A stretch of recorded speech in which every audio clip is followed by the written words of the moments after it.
Hi, welcome to சாண்டோவர்ஸ். நான் சாண்டோ. இன்னைக்கு நம்ம பார்க்க போறது வந்துட்டு பாலிடிக்ஸ் அண்ட் ஃப்ரெண்ட்ஷிப். ஒரு எலெக்ஷன் டைம்ல ஒரு ஜெனரல் பொலிட்டிக்கல் டிஸ்கஷன்ல ஃப்ரெண்ட்ஷிப்புக்குள்ள என்னெல்லாம் நல்லது கெட்டது, the good bad and the ugly, அந்த மாதிரியான 9 விஷயங்கள் தான் பார்க்க போறோம். வாங்க. நம்பர் 1, உங்க ஃப்ரெண்ட்ஸோட ரியல் அல்காரிதம். எவ்வளவு நாள் நம்ம காமனா நிறைய கலாய்க்கிற மாதிரி ரிலேட்டபிளா நிறைய ரீல்ஸ் எல்லாம் ஷேர் பண்ணிட்டு இருந்திருப்போம். திடீர்னு பாலிடிக்ஸ்னு வரும்போது மட்டும் டோட்டலி டிஃபர் ஆயிருக்கும். அப்பதான் நமக்கு ரியலைஸே ஆகும் நம்ம ஃப்ரெண்ட் வந்து டோட்டலா வேற ஒரு பபுள்ல வேற ஒரு ஜோன்ல வாழ்ந்துட்டு இருக்கான் அப்படிங்கிறது. சம்பவம் ஒரே சம்பவமா தான் இருக்கும், பட் அவனோட பெர்ஸ்பெக்டிவ் டோட்டலா டிஃப்ரெண்ட் ஆகும், நம்மளோட பெர்ஸ்பெக்டிவ் டோட்டலா டிஃப்ரெண்டாவும் இருக்கும்.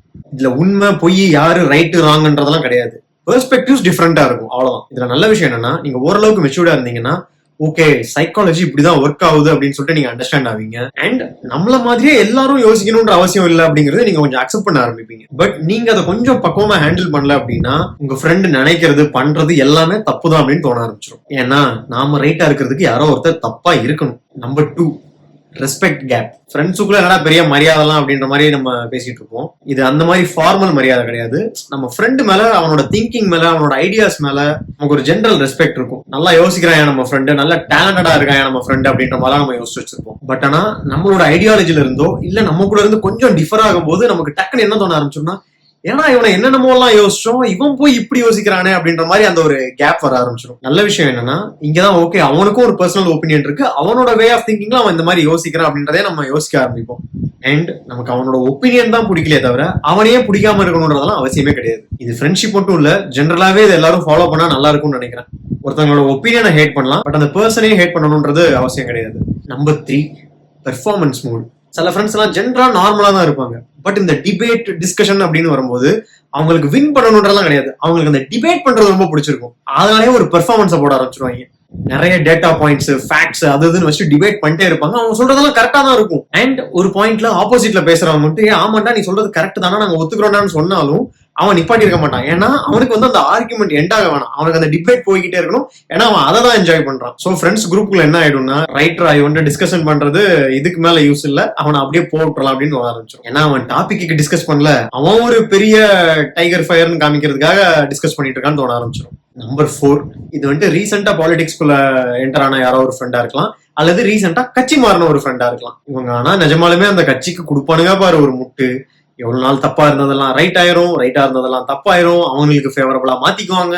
அப்போ அந்த தலைவர் பேசுனது அந்த ஒரு லாஜிக்ல, அந்த ஒரு ஐடியாலஜில பேசின ஆரம்பிச்சான், இப்போ எவால்வ் ஆயிட்டாரு, இப்ப அதனால இப்ப இப்படி பேசுறாரு, அந்த மாதிரி உருட்டவும் ஆரம்பிப்பாங்க, முட்டு கொடுக்கவும் ஆரம்பிப்பாங்க. நமக்கு நம்ம ஃப்ரெண்டு மேல என்ன தோணும்னா, ரைட்டா இவன் இஷ்டத்துக்கு நரேட்டிவ பில்ட் பண்ண ஆரம்பிச்சிட்டான், கிரிட்டிக்கல் திங்கிங்ல இருந்து வெளியே வந்து அவன் முட்டு திங்கிங் ஷிஃப்ட் ஆயிட்டான், அவனை அப்படியே ஃப்ரீயா விட்டுறலாம் அப்படின்னு தோண ஆரம்பிச்சிடும். நம்பர் 5, இது எனக்கு கொஞ்சம் பிடிக்காத கஷ்டமான ஒரு விஷயம். ஃப்ரெண்ட்ஷிப்புக்குள்ள சென்சாரிங் பண்ண ஆரம்பிச்சிடும்.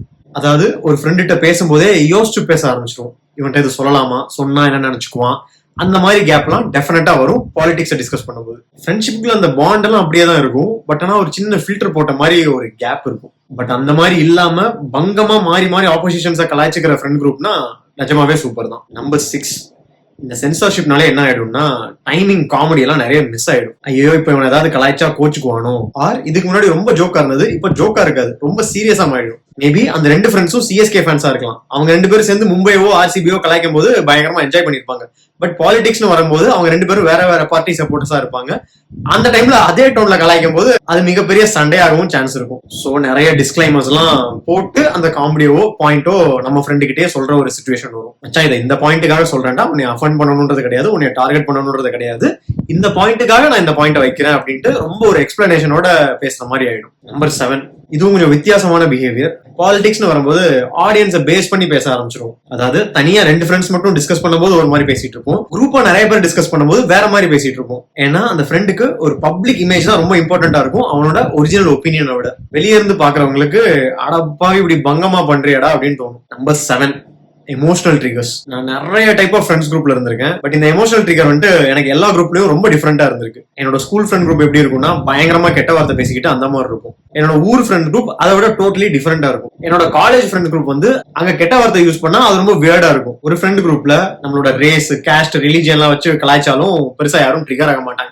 பட் இன்னொரு ஃப்ரெண்ட் குரூப்ல அதை ரொம்ப பர்சனலா எடுத்துக்குவாங்க. இதுல எந்த குரூப்பையும் எந்த ஃப்ரெண்டையும் குறை சொல்றதுக்கு இல்ல, பட் ஜென்ரலி எமோஷனல் ட்ரிகர் ஆகாம இருந்தா ரொம்ப நல்லது. ஆர் நீங்க யாருக்காவது அதை கொடுக்குறேன்னா நீ ரிசீவ் பண்றதுக்கும் ரெடியா இருக்கணும், அப்பதான் அந்த ஃப்ரெண்ட்ஷிப் ஹெல்த்தியா இருக்கும். நம்பர் 9, பொலிட்டிக்கல் கட்சிகள் கூட்டணி வைக்கிறதெல்லாம் ஒரு பக்கம் இருக்கட்டும், திடீர்னு பயங்கர எதிரும் புதிருமா ஒரு குரூப்புக்குள்ள இருக்கிற ஃப்ரெண்ட்ஸ் வந்து அவங்க 2 பேரும் டீமா போயிருவாங்க. ஏன் எதுக்குன்னா ஒரே ஒரு சின்ன ஐடியாலஜி ஒத்து போறனால யாரையாவது ரோஸ்ட் பண்ணணும்ன்றதுக்காக. நமக்கு வந்துட்டு அடப்பா இவ்வளவு நேரம் ஒப்பீனியன்லாம் ரொம்ப சிச்சுவேஷனல் தானாடா அப்படின்னு தோண வைக்கும். இதுக்குமே ஒத்து போகாதவங்க இதுல மட்டும் ரவுண்ட் கட்டி அடிச்சிட்டு இருப்பாங்க. சோ இதுதான் இன்னைக்கு நான் வந்துட்டு ஃப்ரெண்ட்ஷிப் இன் பாலிடிக்ஸை பத்தி டிஸ்கஸ் பண்ணணும்னு நினைச்சது. ஓரளவுக்கு மெச்சூர் ஆனவங்களுக்கு ஆல்ரெடி அவங்களுக்கே தெரிஞ்சிருக்கும் பாலிடிக்ஸ் ஒரு பக்கம் ஓகே, பட் ஃப்ரெண்ட்ஷிப் தான் எனக்கு முக்கியம் அப்படின்னு சொல்லிட்டு. பட் ஒருவேளை நீங்க ரொம்ப பர்சனலாலாம் அட்டாக் பண்ணி சண்டை போட்டுக்கிட்டு இருக்கீங்க, மிஸ் அண்டர்ஸ்டாண்டிங்ல இருக்கீங்க அப்படின்னா அதெல்லாம் தேவையே கிடையாது. பாலிடிக்ஸ் ஒரு பக்கம் அது பாட்டுல போயிடும். உங்களோட ஐடியாலஜி டிஃபர் ஆகலாம், உங்களோட ஒப்பீனியன்ஸ் டிஃபர் ஆகலாம், பட் அந்த பர்சனல் ஐடென்டிட்டிஸ் எல்லாத்தையும் தாண்டி எல்லாருக்குமே நல்ல ஃப்ரெண்டாவே இருங்க. ஏன்னா அவங்க தான் உங்க கூட கடைசி வரைக்கும் இருக்க போறவங்க. இந்த வீடியோ பிடிச்சிருந்தா லைக் பண்ணுங்க, ஷேர் பண்ணுங்க, சப்ஸ்கிரைப் பண்ணுங்க. இந்த வீடியோ இப்போ யாருக்காவது ஹெல்ப்ஃபுல்லா இருக்கும் அப்படின்னு நினைச்சீங்கன்னா அவங்களுக்கு ஷேர் பண்ணுங்க. தேங்க்யூ. அண்ட் இந்த வீடியோ நமக்கு ஸ்பான்சர் பண்றது expresschangos.in அப்படின்ற ஒரு டிஷர்ட் பிராண்ட்.